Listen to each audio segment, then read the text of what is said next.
So as I'm still working really hard on Little Cherry Street and porting it to Android with new features, I figured I'd make a small video in the meantime. Don't want you guys to think I'm dead or just giving up on the project.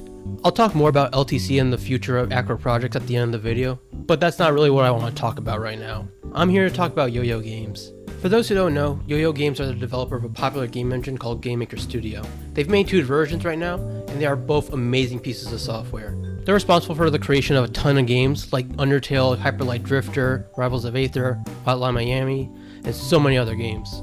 The game engine's accessibility and ease of use allows anyone to just create a game in a short amount of time.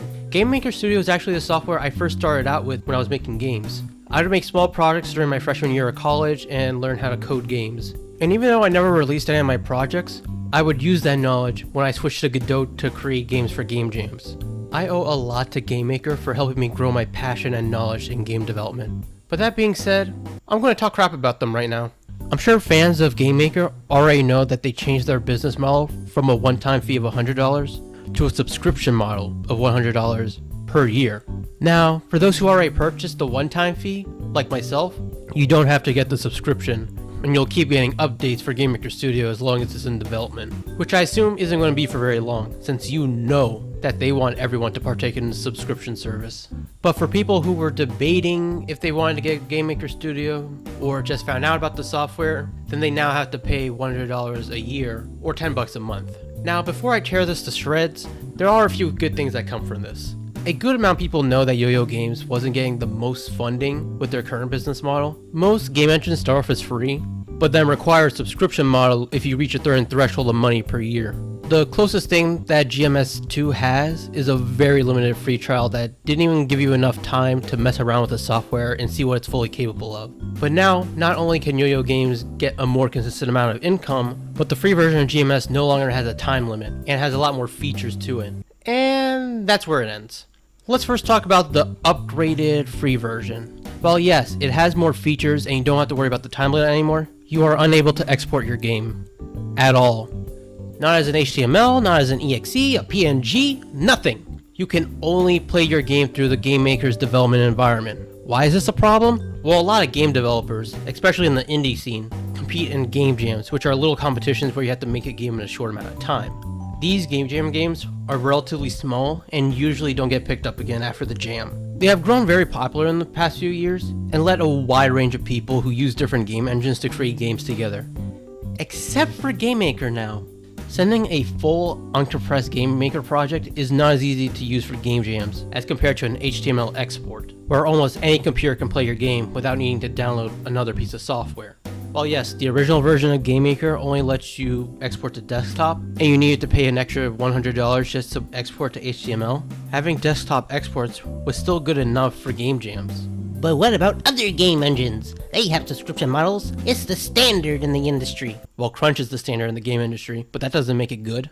Let's be real, subscription models are probably one of the most scummy and despised business models for consumers. Subscription models are the reason why people hate Adobe so much. It's why Blender is starting to become more popular for 3D modeling over 3ds Max and Maya. It's why a good amount of people would rather pay $1,000 for one piece of software for life than $10 for 1 month of access. While this business model change is a good investment for the creators of GameMaker, this is a terrible investment now for people who wanted to use GameMaker. Sure, I could have been potentially paying $100 to $300 right now with the old model, but I would have never had to worry about repaying for the engine again. It would just be mine forever. Now, some people are arguing that you could just pay $10 for 1 month just to export the game and not have to worry about paying for it every year. But what people aren't realizing is if you export the game, later you will find a game-breaking bug. It is bound to happen. And fixing it will probably take a long time. Long enough to pass your 1 month subscription. And again, this goes back to the game jams,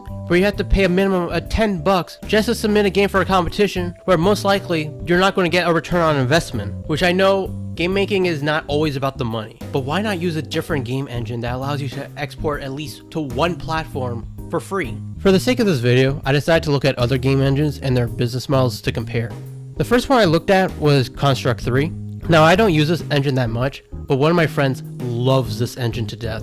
And just by looking at the website, yeah, the free version has some limitations definitely compared to GameMaker, such as a limited number of events and having to pay royalty fees. They allow you to at least export to HTML, which means 1 is game jam proof, and 2, it allows developers to get more accustomed to the engine and see how it exports games before you end up having to cough up some money. And if you prefer making games codeless and using a drag and drop system, I'd probably recommend this engine before GameMaker. Their yearly subscription is the same price as GameMaker Studio 2, and it has a superior drag and drop system. Unreal has several licenses, paid and free, but their publishing license allows you to create quality 3D games for only a 5% royalty, which is covered if you upload your game to the Epic Games Store. So if you're a hobbyist or a small game developer, you technically don't have to spend a single penny in order to publish games. Now, like I said, Unreal is more 3D oriented, and it is very difficult from experience. But the fact that I don't have to spend money on the engine itself to export games makes it a better investment starting out. Good old Unity. Unity's subscription model is probably the most damning one I'll be talking about. But again, you can still export your game and make money off of it without spending on a subscription. There are also way more tutorials and resources to help you learn the game engine. Unity has one of the largest game engine communities in the industry, which is no surprise on why there's so many resources. As much as I can't stand looking at these subscription models, I'd still recommend Unity over GameMaker at the moment, especially if you're a hobbyist or just want to do game jams. And even if you are required to pay for the Pro and Plus versions, you'll already have enough money to not worry about it. I mean, I haven't even talked about engines that are flat out free, like Godot. Actually, I'm gonna go on a limb. If you hate the subscription model for GameMaker Studio, just go with Godot. It allows you to export to HTML, desktop, and mobile for free. And it has the best tools for 2D game development. Except for its tile mapper, because oh my god, that thing's horrendous. Now, GameMaker is definitely one of the more cheaper subscription models compared to Unity especially, but their free entry points, for the most part, are way better than GMS2. Now, I know that last segment made it seem like I think GameMaker Studio 2 is a terrible software, but that is not true at all. I think it's an amazing software. Like I said at the start of the video, it has helped me a lot into my game development career, but I truly think the way they've gone about this subscription model is flat out terrible. The fact you can't even export at all is just one of the most baffling decisions I've seen. Now, to say nicely, the community is in complete chaos right now, and a lot of people are deciding to switch game engines despite paying before the subscription, which to me is honestly really sad. But at the same time, I don't blame these people for wanting to leave GameMaker. We probably should have seen this coming. This happening was inevitable. But honestly, this could potentially hurt them more, because if subscription models are the standard, then people will just pick the engine that is considered the standard. Hey everyone, thanks for watching my little rant here. I was honestly just planning on working on a mini devlog, but this situation just rubbed me the wrong way, and I just felt obligated to talk about it. I'm sure this will be one of my more controversial videos on this channel, but that's fine. I know a bunch of people have different opinions about YoYo Games' decision, but in regards to Little Cherry Tree, I've been making a lot of progress on it recently. I got the game to work on my Android phone with touch controls and overhauled a few things. I'll talk more about it in my next devlog, but if you want to know what's going on with the game right now, you can follow me on Twitter and Instagram. My next devlog probably won't come out in a while. I want to have a full version of Little Cherry Tree out before I make my next devlog, but if it ends up being too long, I'll probably just make a devlog anyway.